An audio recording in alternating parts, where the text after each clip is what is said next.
السلام علیکم ورحمۃ اللہ تعالی وبرکاتہ۔ بسم اللہ الرحمن الرحیم۔ الصلاۃ والسلام علیک یا رسول اللہ صلی اللہ تعالی علیہ وسلم۔ بسم اللہ الرحمن الرحیم۔ الحمد للہ رب العالمین۔ ترجمہ کنز ایمان۔ سب خوبیاں اللہ کو جو مالک سارے جہان والوں کا۔ اب اس کو اگر پارٹ بائی پارٹ کریں اور اس کے تفسیر کو سمجھیں، الحمدللہ ہی سب تعریفیں اللہ کے لیے، یعنی ہر طرح کی حمد اور تعریف کا مستحق اللہ تعالی ہے، کیونکہ اللہ تعالی کمال کی تمام صفات کا جامع ہے۔ حمد اور شکر کی تعریف۔ حمد کا معنی ہے کسی کی اختیاری خوبیوں کی بنا پر اس کی تعریف کرنا، اور شکر کی تعریف یہ ہے کہ کسی کے احسان کے مقابلے میں زبان، دل یا اعضاء سے اس کی تعظیم کرنا۔ اور ہم چونکہ اللہ عز و جل کی تمام حمد عام طور پر اس کی احسانات کے پیش نظر کرتے ہیں، اس لیے ہماری یہ حمد شکر بھی ہوتی ہے۔ اللہ تعالیٰ کی حمد و ثنا کرنے کے فضائل۔ احادیث میں اللہ تعالیٰ کی حمد و ثنا کرنے کی بہت سارے فضائل بیان کیے گئے ہیں، ان میں کچھ بیان کرتا ہوں۔ حضرت انس بن مالک رضی اللہ تعالی عنہ سے روایت ہے کہ نبی کریم صلی اللہ تعالی علیہ وسلم نے ارشاد فرمایا، اللہ تعالی بندے کی اس بات سے خوش ہوتا ہے کہ وہ کچھ کھائے تو اللہ کی حمد کرے اور کچھ پیے تو اللہ کی حمد کرے۔ حضرت جابر بن عبداللہ رضی اللہ تعالی عنہ سے روایت ہے کہ حضور پر نور صلی اللہ تعالی علیہ وسلم نے ارشاد فرمایا، سب سے افضل ذکر لا الہ الا اللہ ہے، اور سب سے افضل دعا الحمدللہ رب العالمین ہے۔ حضرت انس بن مالک رضی اللہ تعالی عنہ سے روایت ہے کہ حضور اکرم صلی اللہ تعالی علیہ وسلم نے ارشاد فرمایا، جب اللہ تعالی اپنے بندے پر کوئی نعمت نازل فرماتا ہے اور وہ نعمت ملنے پر الحمدللہ کہتا ہے، تو یہ حمد اللہ تعالی کے نزدیک اس کی دی گئی نعمت سے زیادہ افضل ہے۔ اور حمد کے متعلق شرعی حکم کیا ہے؟ خطبے میں حمد واجب، کھانے کے بعد مستحب ہے، چھینک آنے کی صورت میں سنت ہے، حرام کام کے بعد حرام، اور بعض صورتوں میں کفر ہے۔ للہ اللہ کے لیے۔ اللہ اس ذات اعلیٰ کا عظمت والا نام ہے جو تمام کمال والی صفتوں کے جامع ہے، اور بعض مفسرین نے اس لفظ کے معنی بھی بیان کیے ہیں، جیسے اس کا ایک معنی یہ ہے عبادت کا مستحق، دوسرا معنی یہ ہے وہ ذات جس کی معرفت میں عقلیں حیران ہیں، تیسرا معنی ہے وہ ذات جس کی بارگاہ میں سکون حاصل ہوتا ہے، اور چوتھا معنی ہے وہ ذات کہ مصیبت کے وقت جس کی پناہ تلاش کی جاتی ہے۔ اور رب العالمین جو سارے جہان والوں کا مالک ہے، جو سارے جہان والوں کا مالک ہے۔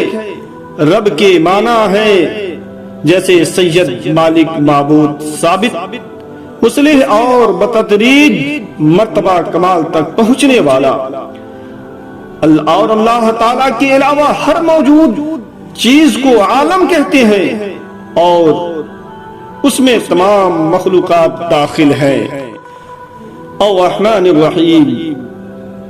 ترجمہ کنز ایمان۔ بہت مہربان رحمت والا۔ الرحمن بہت مہربان۔ رحمان اور رحیم اللہ تعالیٰ کے دو صفاتی نام ہیں۔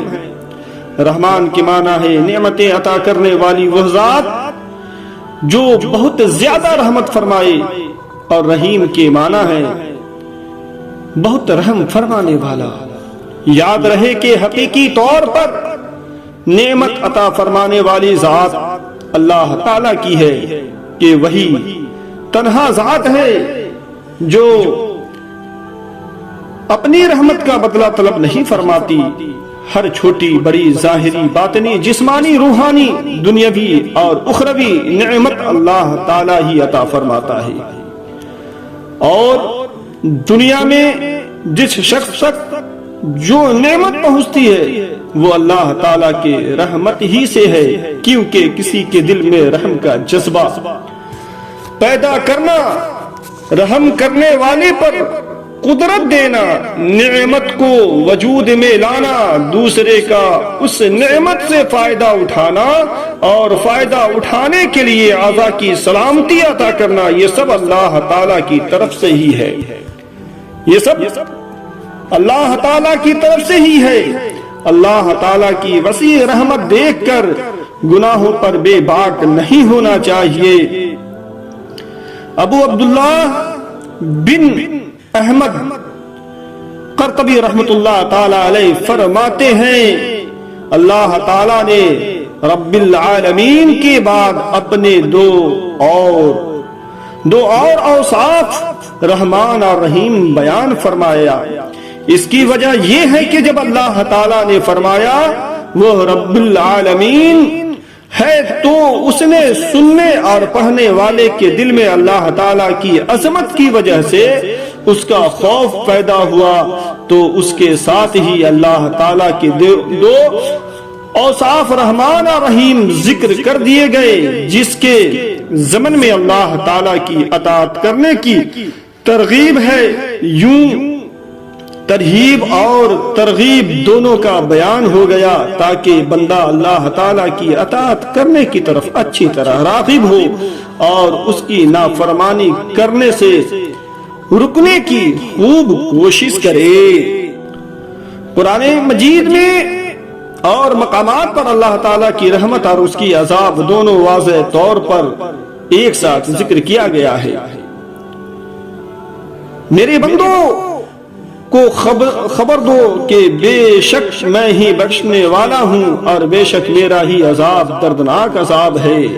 اور آگے فرماتا ہے گناہ بخشنے والا اور توبہ کرنے والا، سخت عذاب دینے والا، بڑے انعام عطا فرمانے والا ہے، اس کے سوا کوئی معبود نہیں، اسی کی طرف پھیرنا۔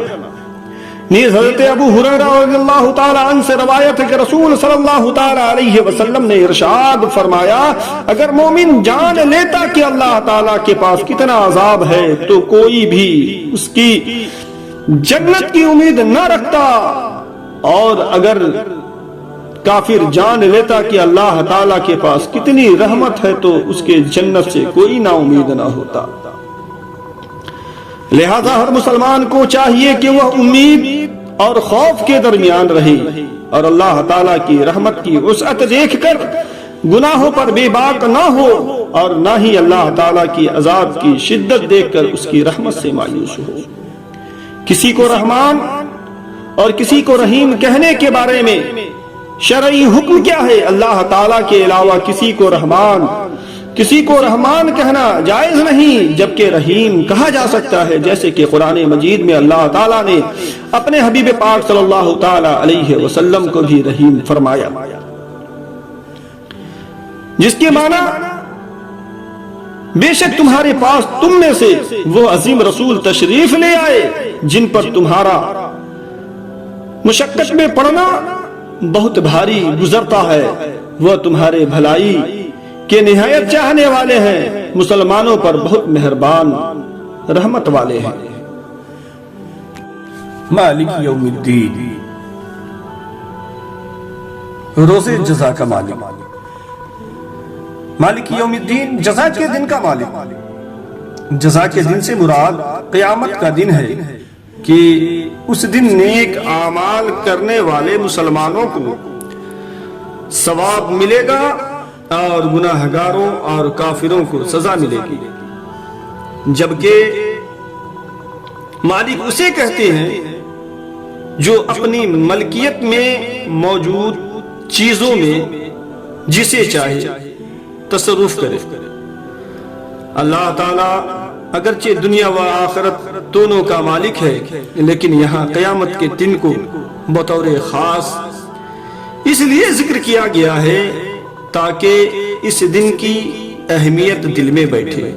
نیز دنیا کے مقابلے میں آخرت میں اللہ تعالیٰ کے مالک ہونے کا ظہور زیادہ ہوگا، کیونکہ اس دن کسی کے پاس ظاہری سلطنت بھی نہ ہوگی جو اللہ تعالیٰ نے دنیا میں لوگوں کو عطا فرمائی تھی۔ اس لیے یہاں خاص طور پر قیامت کے دن کی ملکیت کا ذکر ہے۔ ایاک نعبد و ایاک نستعین، ہم تجھی کو پوجیں اور تجھی سے مدد چاہیں۔ ایاک نعبد و ایاک نستعین، ہم تیری ہی عبادت کرتے ہیں اور تجھ سے ہی مدد چاہتے ہیں۔ اس سے پہلی آیات میں بیان ہوا کہ ہر طرح کی حمد و ثنا حقیقی مستحق اللہ تعالی ہے، جو کہ سب جہانوں کا پالنے والا، بہت مہربان، رحم فرمانے والا ہے۔ اور اس آیت سے بندوں کو سکھایا جا رہا ہے کہ اللہ تعالیٰ کی بارگاہ میں اپنی بندگی کا اظہار یوں کرو کہ اللہ عز و جل ہم صرف تیری ہی عبادت کرتے ہیں، کیونکہ عبادت کا مستحق صرف تو ہی ہے اور تیرے علاوہ اور کوئی اس لائق ہی نہیں کہ اس کی عبادت کی جا سکے، اور حقیقی مدد کرنے والا بھی تو ہی ہے۔ تیری اجازت و مرضی کے بغیر کوئی کسی قسم کی ظاہری، باطنی، جسمانی، روحانی، چھوٹی بڑی کوئی بھی مدد نہیں کر سکتا۔ عبادت اور تعظیم میں فرق۔ عبادت کا مفہوم بہت واضح ہے، سمجھنے کے لیے اتنا ہی کافی ہے کہ کسی کو عبادت کے لائق سمجھتے ہوئے اس کی کسی قسم کی تعظیم کرنا عبادت کہلاتا ہے، اور اگر عبادت کے لائق نہ سمجھے تو وہ محض تعظیم ہوگی، عبادت نہیں کہلائے۔ جیسے نماز میں ہاتھ باندھ کر کھڑا ہونا عبادت ہے، لیکن یہی نماز کی طرح ہاتھ باندھ کر کھڑا ہونا